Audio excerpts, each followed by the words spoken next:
그래서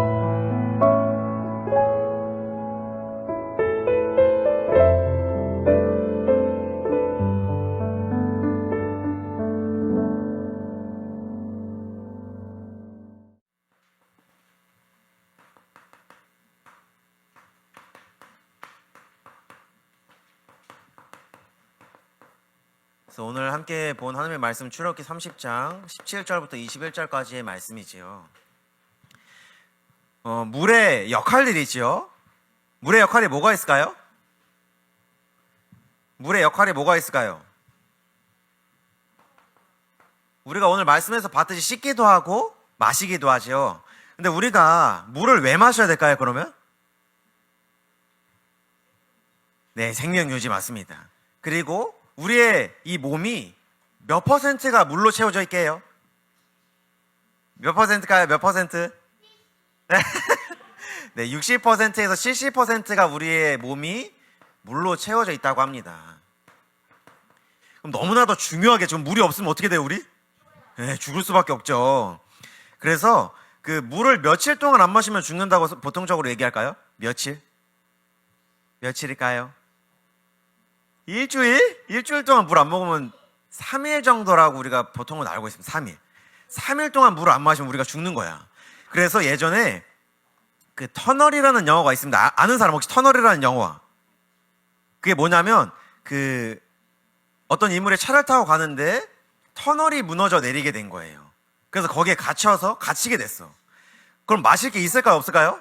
없어요. 그럼 나중에 그 물을 받아서 가지고 있는 거 다 마셨어. 그럼 이제 뭘 마셔야 될까? 물이 없는데 어떻게? 뭘 마셔야 되겠는데? 이 사람은 나중에 뭘 마시게 될까요? 자기의 소변을 마시게 됩니다. 왜냐면 그거라도 먹지 않으면 진짜로 죽게 되니까. 근데 그러면 우리가 바다는 다 뭘로 구성되어 있죠? 바다? 네, 물이죠. 근데 바닷물은 왜 마시면 안 될까요? 써서, 또 짜서, 맞아, 짜서 못 마시지. 또 바닷물을 왜 마시지 말라 그럴까요? 위험해. 뭐 때문에 위험할까? 유리? 바닷물을 마시면 큰일 나는 이유가 하나 있어. 만약에 우리가 한번 생각을 해보자. 1리터에 우리가 바닷물을 마셨어. 그러면 1.5리터의 물이 조금 있다가 배출이 우리 몸에서 바깥으로 나가게 된다고 합니다. 왜 그럴까요? 너무 짜서. 바닷물은 총 한 3% 정도의 염분이 있대요. 근데 우리의 몸은 0.9%의 그 염분이 있다고 합니다. 그래서 이거를 맞춰야 되기 때문에 이 물을 배출시켜야 된대, 그만큼. 그럼 목이 말라가지고 바닷물을 마셨는데 더 많은 물이 몸 밖으로 나가서 그럼 어떻게 돼요? 네, 물이 점점 더 갈증을 더 느끼게 되어지고 마셔도 목마른 게 그래서 바닷물이라고 말하고, 그래서 바닷물을 마시면 위험하다라고 얘기를 하는 겁니다. 그래서 무인도에 만약에 갇히게 되잖아. 그때 바닷물 마셔도 돼요, 안 돼요? 안 돼요. 그럼 죽게 돼, 진짜로. 그래서 마셔도 네, 물을 마셔야죠. 그래서 마셔도 바닷물은 목이 마르다고 합니다. 근데 우리가 이것을 어떻게 또 생각을 해볼 수 있냐. 우리에게 너무나도 많은 고민들이 있을 수 있죠.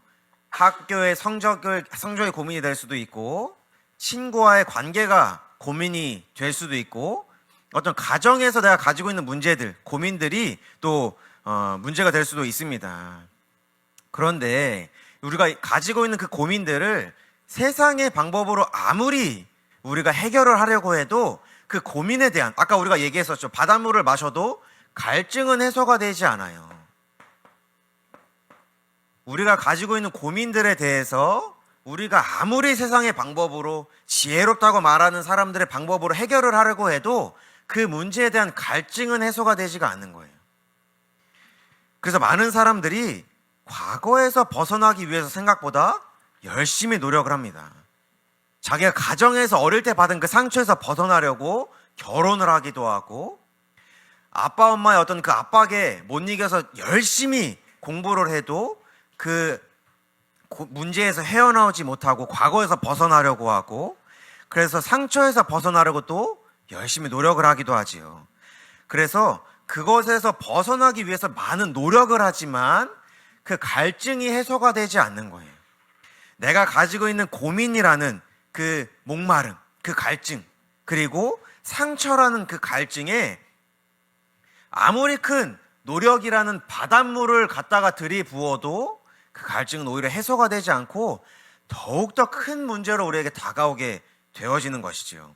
그래서 많은 사람들이 열심히 노력을 하면 성공은 할 수 있어요. 성공은. 근데 그 이후에 찾아온 더 큰 문제, 더 큰 갈증과 문제는 해결하지를 못하는 겁니다. 그래서 성공자들이 성공한 이후에 무너지게 되어지는 거예요. 우리가 그 필리핀에 선교회 갔을 때 제가 한 인물에 대해서 계속해서 그 설교할 때마다 얘기했었죠. 파퀴아오라는 인물이었습니다. 필리핀의 굉장히 유명한 복싱 선수죠. 근데 이 사람이 열심히 복싱 훈련을 했어요. 왜 그랬을까요? 가난이라는 것에서 벗어나고자 자기가 가장 재능 있고 열심히 할 수 있는 복싱을 한 거예요. 그래서 그거를 열심히 해가지고 세계적인 선수가 됩니다. 돈도 많이 벌어요.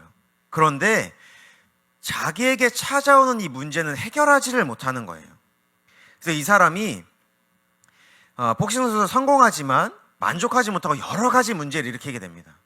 결혼도 해서 자녀들도 있었지만 따로 살게 되어지고 여러 가지 문제들이 너무나도 많이 오게 돼. 그래서 이 사람이 나중에는 야, 나는 더 이상 못 살겠다. 그래서 이제는 권총으로 자살하려고 합니다. 그런데 그 두려움에 사로잡혀서 자살은 하지는 못해요. 그러다가 나중에 예수가 그리스도라는 사실을 듣게 되어지고 이 사람이 복음을 듣게 되어집니다. 그러면서 이 사람이 실제로 했던 말입니다. 뭐라고 얘기하냐? 우리는 물질로 자신을 만족시킬 수 없습니다. 이 세상의 것으로는 이 갈증을 해소할 수 없습니다. 다만 오직 예수 그리스도로 당신의 심장과 영혼이 채워질 때 그때 비로소 주님 안에서 참된 행복을 누릴 수 있는 것입니다 라고 이 사람이 기자회견을 하게 됩니다. 이 사람은 돈도 많이 벌었어요. 세상에서 말하는 성공도 하게 되어집니다. 그런데 진짜 중요한 행복이 무엇인지를 알 수가 없었던 것입니다. 그래서 우리가 성경 곳곳에서 말씀하고 계시죠. 우리가 다른 것으로 행복하는 것이 아니라 오직 하나님으로 말미암아 기뻐하고 즐거워하는 것이다.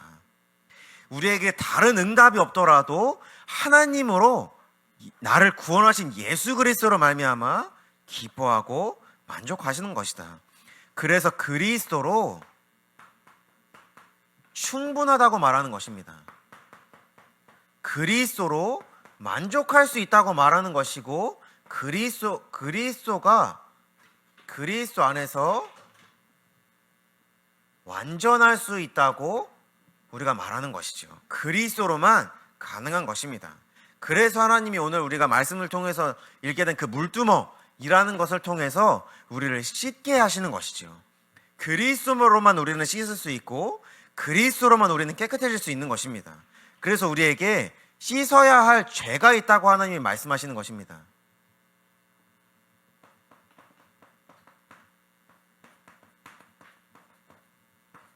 우리가 어떠한 죄를 씻어야 되냐? 성경에 보니까 우리가 우리의 허물과 죄로 죽었다고 하나님이 에베소서 2장 1절부터 2절에 말씀하시죠. 그래서 이 말씀에 보니까 여러분도 전에는 허물을 범죄라고 여기서는 또 표현합니다. 범죄와 죄로 죽었던 사람들입니다.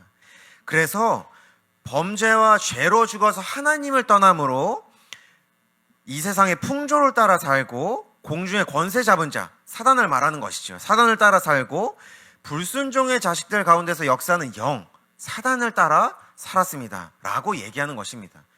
그래서 우리가 하나님을 떠나서 내 마음대로 살았던 모든 그 죄, 그리고 하나님을 떠난 그 허물 때문에 우리가 죽게 되어졌기 때문에 물두멍을 통해서 우리가 씻음으로 하나님 앞에 새롭게 되어져야 된다. 우리의 죄를 씻어야 된다라고 말씀하고 계시는 것입니다. 그래서 이 죄를 씻고 하나님 앞에 성막으로 나아가기 위해서 하나님이 무엇을 통과하게 하시냐? 번제단과 이 물두멍을 통과하게 하시는 것입니다. 우리 교환에 보면 그림이 두 가지가 있지요. 물두멍과 그 밑에 보면 성막 전체의 그림이 있습니다. 그런데 우리가 이 왼쪽 대각선 끝에 보면 여기 문이 있어요. 문이 있는데 문을 타고 들어가면 무엇이 나옵니까? 무엇이 나오죠? 문을 타고 들어가면 뭐가 나와요? 교환을 보면 그림에 나와 있는데 불이 나와. 이게 뭘까요? 네, 번제단입니다. 번제단. 맨 처음에 문을 통해서 들어가자마자 번제단이 있고 그 다음에 그 뒤에 뭐가 있어요? 조그맣게? 그 뒤에 뭐가 하나가 있어요? 이게 물두멍입니다. 그래서 번제단을 통해서 예수 그리스도의 그 희생제사, 예수 그리스도의 십자가의 은혜를 누린 이후에 물두멍을 통해서 깨끗하게 씻고 성막, 하나님이 계신 곳으로 들어가게 하는 것입니다. 이것을 통해서만 이 길을 인도해 주는 것이죠. 예수 그리스도를 통해서 우리가 하나님 안으로 들어가게 하시는 것입니다. 그래서 그리스도가 아니라면 우리는 구원을 받을 수가 없는 상태에 있기 때문에 번제단을 통해서 물두멍을 통해서 하나님이 임재하고 계신 성막 안으로 들어가게 하시는 것이죠. 그래서 구원받은 우리도 나중심의 삶을 사실은 살아가게 되기가 쉽습니다. 여기서 벗어나는 게 쉽지가 않죠. 옆에 친구가 아무리 고민을 하고 힘들어도 나는 별로 관심이 없어. 왜? 내 문제가 아니니까. 많은 사람들이 예수가 그리스도라는 것을 알지 못해서 너무나도 방황하고 있고 고민하고 있고 힘들어하고 있는데 나는 관심이 없어. 내 문제가 아니기 때문에. 그게 나중심의 삶입니다. 그래서 이러한 우리의 마음과 이러한 삶의 습관들을 벗어나기 위해서 하나님이 말씀과 성령으로 우리를 인도해 주시는 것이죠. 성경에서는 이 물이라는 것을 또 다르게 어떻게 표현하냐? 하나님의 말씀과 하나님의 성령이라고 표현을 합니다. 그래서 번제단을 통해서 그리스도의 그 십자가의 은혜로 구원받은 우리가 이제는 물두멍이라는 하나님의 말씀과 성령의 인도를 따라 하나님께 나아가게 하시는 것입니다. 그래서 이것을 통해서 하나님이 무엇을 알게 하시는 것이냐? 내가 너를 예수 그리스도를 통해서 구원했듯이 너를 향한 나의 계획이 있어 라고 하나님이 말씀하시는 것이죠. 너의 인생을 내가 그냥 시작한 것이 아니라 너를 통해서 내가 이룰 일이 있고 너를 향한 나의 계획이 있고 너를 통해서 내가 이룰 그 목표가 있어 라고 말씀하시는 것입니다. 그래서 이것을 하나님이 출애굽 당시에 출애굽을 통해서 이루시는 것을 우리가 보게 되어지죠. 우리가 생각했던 이 문제라고 생각한 것들이 결국은 이것을 통해서 하나님이 참된 행복이 무엇인가를 누리게 하신 것입니다. 문제라는 것을 통해서 이 허물과 죄라는 것을 통해서 진짜 예수 그리스도의 은혜가 무엇인지 알게 하시는 것이죠. 그래서 우리가 창세기 1장 28절에 보면 하나님이 하나님의 자녀들에게 생육하고 번성하고 이 땅을 다스리게 하시죠. 그래서 하나님이 이스라엘 백성들이 애굽에서 노예 생활할 때에 너무나도 큰 문제가 있었죠. 노예로 고통받게 되어지고 노예로 너무나도 힘든 일들을 하게 되어지는데 출애굽기 1장 7절에 보니까 오히려 생육하고 번성해서 온 땅에 가득해졌다 이렇게 말씀하고 있습니다. 오히려 힘이 강대해졌다라고 말하죠. 분명히 문제였는데 애굽에서 노예 생활하는 것은 분명히 문제였는데 하나님은 그것을 통해서 하나님의 계획을 이루신 것입니다. 창세기 1장 28절 하나님이 약속하셨던 그 말씀을 문제라는 것을 통해서 이루게 하시죠. 또 창세기 15장 13절 14절에 보니까 하나님이 아브라함에게 약속하시는 말씀입니다. 너희들의 자손이 다른 나라에서 종이 될 거야. 다른 나라에서 노예가 되어서 400년 동안 괴로움을 받을 것인데 그 400년이 지난 이후에 너희들의 후손을 괴롭힌 그 나라를 내가 징벌할 것이고 그리고 나서 큰 재물을 가지고 그 나라에서 빠져나오게 될 거야. 하나님이 아브라함에게 하나님의 계획을 말씀하십니다. 그런데 그 말씀이 그대로 성취가 되죠. 출애굽기 12장 36절에서 42절에 400년 동안 노예 생활을 했던 이스라엘 백성들이 이젠 430년 이후에 애굽이 하나님께 벌을 받게 되어지고 그곳에서 빠져나오게 되면서 큰 재물을 가지고 여호와의 군대가 되어져서 그 땅에서 나오게 되어집니다. 하나님은 우리에게 문제라는 것을 통해서 하나님의 계획을 이루시고 우리가 하나님의 군인이 될 수 있도록 하나님의 군대가 될 수 있도록 준비하시는 것이죠. 그래서 그것이 하나님의 또 인도하심 속에서 이루어지는 일들인 것입니다. 그래서 내가 가지고 있는 그 고민과 내가 가지고 있는 문제가 단순히 나를 무너뜨리고 나를 낙심시키고 나를 좌절시키는 것이 아니라 그것을 통해서 진짜 하나님이 나를 말씀으로 인도하시는 것이구나. 지금도 문제 가운데에도 성령님이 나와 함께 하시면서 하나님의 계획이 무엇인지 알게 하시는구나 라는 것을 하나님은 알게 하시는 것입니다. 그래서 하나님은 우리의 죄를 씻게 하신 이후에 우리를 성막으로 인도하시는 것입니다. 왜 하나님이 우리를 성막으로 인도하시냐? 하나님이 우리에게 말씀하시는 것입니다. 야, 나와 함께 하자. 그리고 내가 너와 함께 하지 않냐. 그것을 계속해서 알게 하시는 것입니다. 그래서 참된 반석이 오직 하나님임을, 오직 예수 그리스도임을 알게 하시는 것이죠. 그래서 마태복음 16장 16절에서 18절에 보니까 베드로가 이렇게 고백하죠. 주는 그리스도시요 살아계신 하나님의 아들이십니다 라고 말하니까 예수님이 뭐라고 말씀하십니까? 이 반석 위에 내가 내 교회를 세우리니 음부의 권세가 결코 이기지 못할 것이다. 이 반석이 무엇입니까? 예수가 그리스도이십니다 라고 말하는 이 고백 위에 내가 반석을 세울 것이다. 그리고 이 반석은 음부의 권세가 이기지 못할 것이다. 사단의 권세가 이기지 못할 것이라고 하나님이 말씀하시는 것입니다. 그래서 참된 반석이 하나님이시기 때문에, 오직 예수 그리스도이시기 때문에 하나님 우리를 성막으로 인도하시는 것이죠. 이 안에 들어오라는 것입니다. 참된 반석 위에 서 있으라는 것입니다. 모래 위에 집을 짓지 말고 반석 위에 집을 지으라는 것입니다. 무너질 것을 따라가지 말고 무너지지 않을 하나님의 반석을 따라가라는 것이죠. 나중에는 사라져서 없어질 것을 바라볼 것이 아니라 영원한 하나님의 말씀을 바라보라는 것입니다. 그리고 또 성막으로 인도하시는 이유는 참된 피난처가 오직 하나님이시기 때문에 그런 것이죠. 그래서 시편 46편의 말씀에 보니까 1절과 3절에 보니까 하나님은 우리의 피난처이시며 우리의 힘이시며 재난이 있을 때에, 문제가 있을 때에는 우리의 곁에 계시는 구원자이시니 내가 땅이 흔들리고 산이 무너지고 바닷속으로 빠져들어도 두려워하지 않는다. 물이 소리를 내면서 거품을 내뿜고 산들이 놓여서 뒤흔들려도 우리는 두려워하지 않는다. 왜? 참된 피난처 되신 하나님이 나와 함께 하시기 때문에. 그래서 10절과 11절에도 보면 잠깐 손을 멈추고 하나님이 하시는 일을 봐라. 만군의 주님이 우리와 함께 계시지 않냐. 이 하나님만이 우리의 참된 피난처가 되신다고 말씀하시는 것입니다. 그래서 물두멍을 통해서 우리의 죄를 씻으시고 이제는 하나님 안에 있을 수 있도록, 하나님과 함께 할 수 있도록 우리를 인도하시는 것이지요. 그래서 아까도 우리가 얘기했지요. 다른 것으로는 우리는 만족할 수가 없는 것입니다. 다른 것으로는 우리는 안전을 얻을 수가 없는 것이지요. 또 위로를 받을 수도 없는 것입니다. 다만 하나님이 나와 함께 하심으로, 그리고 예수님이 나와 함께 하심으로 우리는 안전함을 얻고 위로를 얻을 수 있는 것이고 만족을 얻을 수 있는 것이고 참된 기쁨과 즐거움이 무엇인지 알 수 있는 것입니다. 그래서 하나님이 우리에게 함께 하자고 하시는 것이지요. 그래서 하나님이 우리를 성막으로 인도하심으로 우리를 새롭게 하시는 것입니다. 새로운 신분을 얻게 하시고 새로운 삶을 살아가게 하시는 것이지요.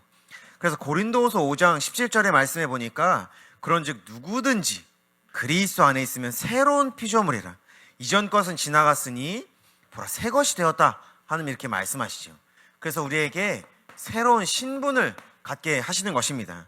그래서 18절의 말씀에 보니까 고린도서 5장 18절의 말씀에 보니까 모든 것이 하나님께로부터 났으며 그가 그리스도로 말미암아 우리를 자기와 화목하게 하시고 또 우리에게 화목하게 하는 직분을 주셨다.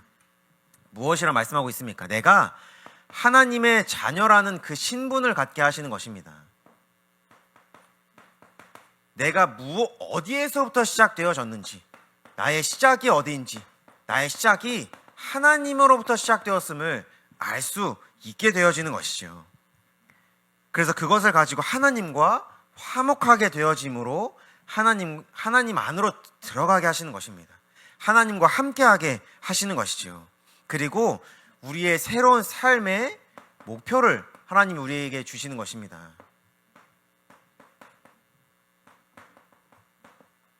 고린도후서 5장 19절의 말씀에 보니까 곧 하나님께서 그리스도 안에 계시사 세상을 자기와 화목하게 하시며 그들의 죄를 그들에게 돌리지 아니하시고 화목하게 하는 말씀을 우리에게 부탁하셨다. 하나님이 이렇게 말씀하시죠. 그래서 이제는 예수 그리스도의 은혜로 내가 하나님과 화목하게 되어졌듯이 이제는 나를 통해서 세상이 하나님과 화목할 수 있도록 그리스도를 전하게 하시는 것입니다. 하나님이 나에게 주신 예수 그리스도의 그 은혜를 이제는 내가 만나는 세상의 친구들에게, 학교의 선생님에게, 내가 만나는 사람들에게 그 그리스도를 전함으로 세상이 하나님과 화목하게 되어지는 그 직분을 우리에게 부탁하신 것입니다. 요즘 이제 그 아이가 또 아이를 곧 출산하게 되고 준비하다 보니까 교육에 대해서 또 관심을 갖고 이렇게 찾아보게 되어져. 근데 보면 심부름을 어릴 때 시키는 것이 교육적으로 굉장히 중요하다고 합니다. 근데 왜 그러냐? 부모님이 아이들에게 무엇인가를 부탁한다는 것은 그 아이들을 믿는다는 것이죠. 그리고 그 아이가 사명감을 갖게 하는 것입니다. 이것을 통해서 내가 어떠한 존재인지를 깨닫게 하고 나의 삶에 어떠한 의미가 있는지를 알게 하고 나의 삶이 무엇을 향하여 가야 되는지 그 방향을 설정할 수가 있다는 것입니다. 그래서 하나님이 우리에게 부탁하셨다는 것은 무엇입니까? 나는 이룰 수 없지만 나와 함께 하시는 그리스도께서 이루실 것을 하나님은 믿으시고 우리에게 이 사명을 맡기시는 것입니다. 우리의 삶이 어느 방향으로 가야 되는지, 우리의 삶이 무엇을 위하여 있는 것인지 그것을 알게 하시는 것이죠. 그래서 하나님이 우리에게 우리의 죄를 씻어주심으로 이제는 우리가 새로운 삶을 살아갈 수 있도록 우리를 인도하시는 것입니다. 그래서 결론입니다. 우리가 예배에 우리가 분명히 참여한다라고 우리가 얘기했었죠. 그래서 로마서 6장 3절에서 4절의 말씀에 보니까 여러분은 그리스도와 함께 연합하는 세례를 받은 우리 모두가 그분의 죽으심과 연합하는 세례를 받았다는 것을 알지 못합니까? 그럼 우리는 그분의 죽으심과 연합하는 세례를 받음으로써 그분과 함께 묻혔습니다. 이것은 그리스도께서 죽은 사람들 가운데서 아버지의 영광으로 살리심을 받은 것과 같이 우리도 새로운 생명 가운데서 살아가게 하려는 것입니다. 여기에서 보면 어떤 단어가 계속해서 반복되죠. 연합이라는 단어입니다. 이것이 참여하게 하시는 하나님의 방법이기도 한 것이죠. 우리는 누구와 연합을 한 것입니까? 예수 그리스도와 연합을 한 것입니다. 근데 연합이라는 단어를 보니까 이어지다, 연결하다라는 뜻이 있고 하나로 합하다, 모으다라는 이 두 단어가 합쳐져서 연합이라는 단어가 있는 것입니다. 그래서 예수님과 이어지고 연결됨으로 하나가 되게 하신 것이지요. 그래서 하나가 되게 하심으로 새로운 생명 가운데 살아가게 하신 것입니다. 그래서 이제는 나의 삶의 목표가 새로운 것이 된 것이고 내가 살아가야 되는 이유가 새롭게 발견되어지는 것이죠. 그래서 이것이 하나님이 우리에게 물두멍이라는 것을 통해서 우리에게 주신 은혜인 것입니다. 우리가 가지고 알지 못하고 가지고 있었던, 또 알지 못하고 했던 우리의 모든 죄를 예수 그리스도 안에서 완전히 깨끗하게 씻음으로 하나님 안으로 들어가게 하시고 하나님 안에서 새로운 신분과 새로운 삶을 누리게 하시는 것입니다. 4주 동안 하나님 우리를 이미 깨끗하게 하셨고 예수 그리스도 안에서 하나님과 하나가 되게 하시고 연합하게 하셨습니다. 4주 동안 정말 우리가 하나님의 자녀로서 새롭게 받은 그 신분을 누리고 하나님의 자녀로서 새롭게 받게 된 그 삶을 누리고 이제는 나를 구원하신 그 은혜를 내가 만나는 친구들과 또 선생님과 현장에 전하는 그 말씀을 전하고 예수 그리스도를 전하는 참된 축복의 삶을 누리는 렘넌트들 되시길 기도하겠습니다. 제가 기도하고 마치도록 하겠습니다. 하나님 감사합니다. 우리를 하나님의 자녀가 되게 하시고 이제는 예수 그리스도 안에서 의로운 자로, 예수 그리스도 안에서 깨끗한 자로 우리를 깨끗한 자라 말씀하셨사오니 이제는 항상 어디를 가든지 무엇을 하든지 나와 함께 하신 하나님을 바라보게 하시고 나와 함께 하신 예수 그리스도를 바라보게 하사 참된 만족과 또 참된 기쁨과 즐거움이 무엇인지 누리게 하여 주옵소서. 그리하여 하나님이 우리에게 허락하신 새로운 신분이 무엇인지 알게 하시고, 내가 정말 무엇을 위하여 살아야 하는지, 또 무엇을 위해 살아야 하는지 말씀을 통하여 누리는 우리 모든 하나님의 자녀들 될 수 있도록 은혜를 내려 주옵소서. 감사합니다. 우리 주 예수 그리스도의 이름으로 기도드렸습니다. 아멘.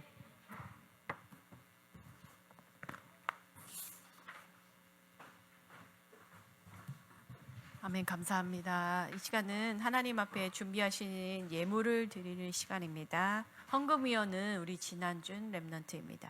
지금 여기 찬양하시겠습니다. 앞보 집 3번입니다.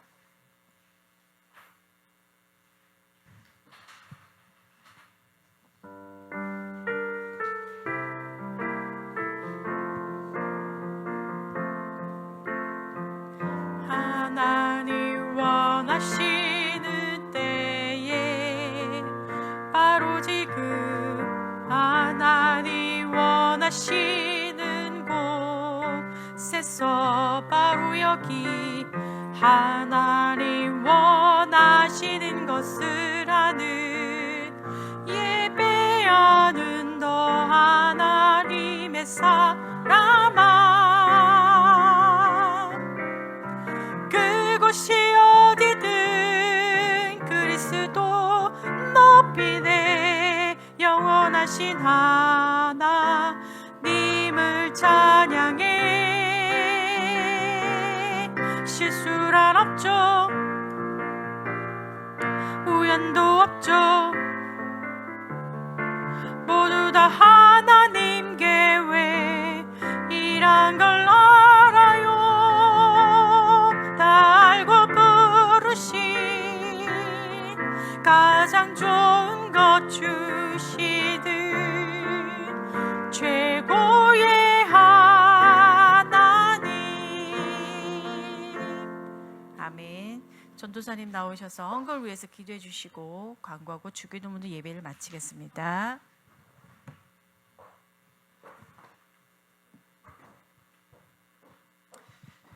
네, 우리 오늘부터 이제 찬양을 좀 앞에 나와서 이렇게 좀 하게 되어지죠. 그래서 예배에 참여한다라는 것을 가지고 우리가 그냥 구경꾼의 자리에 있는 것이 아니라 예배에 참여할 수 있도록, 그래서 우리가 하나님을 찬양하고 예배를 그냥 구경하는 것이 아니라 함께 할 수 있도록, 그래서 그 은혜를 함께 누렸으면 좋겠습니다. 알겠죠? 네, 그래서 우리가 다음 주에도 이렇게 계속해서 하게 됩니다. 그래서 조금 마음의 준비가 안 된 우리 친구들은 마음의 준비를 좀 하고 오시고 같이 찬양하고 또 하나님을 예배하는 시간이 되었으면 좋겠습니다. 알겠죠? 네, 제가 헌금 기도 하도록 하겠습니다. 기도하고 주기도문도 예배 마치겠습니다. 기도하겠습니다. 기도하겠습니다. 네, 하나님 감사합니다. 우리에게 새로운 신분과 새로운 삶의 이유를 예수 그리스도 안에서 발견하게 하시고 예수 그리스도 안에서 우리에게 허락하게 하심에 참으로 감사를 드립니다. 정말 참된 행복이 무엇인지, 참된 기쁨이 무엇인지, 정말 예수 그리스도 안에서만이 우리가 완전하다는 것을 알게 하신 이 은혜에 감사하여서 하나님께 구별된 예물을 드립니다. 이 예물을 통해 오직 하나님만이 홀로 영광받아 주옵소서. 우리의 모든 삶의 시간들이, 우리의 모든 삶의 모든 시간들이 오직 하나님을 위한 시간이 되게 하시고, 나 중심의 삶을 벗어나 이제는 하나님이 원하시는 하나님의 삶을 위하여 살게 하시고, 하나님이 우리에게 예비하신 하나님의 계획을 따라가는 우리의 삶이 될 수 있도록 주께서 은혜를 내려주시고 또 말씀으로 우리를 인도하여 주옵소서. 감사합니다. 우리 예수 그리스도의 이름으로 기도드렸습니다. 아멘. 주기도문으로 예배 마치도록 하겠습니다. 하늘에 계신 우리 아버지여, 이름이 거룩히 여김을 받으시오며 나라가 임하시오며 뜻이 하늘에서 이루어진 것 같이 땅에서도 이루어지이다. 오늘 우리에게 일용할 양식을 주시옵고 우리가 우리에게 죄 지은 자를 사하여 준 것 같이 우리의 죄를 사하여 주시옵고 우리를 시험에 들게 하지 마시옵고 다만 악에서 구하시옵소서. 나라와 권세와 영광이 아버지께 영원히 있사옵나이다. 아멘.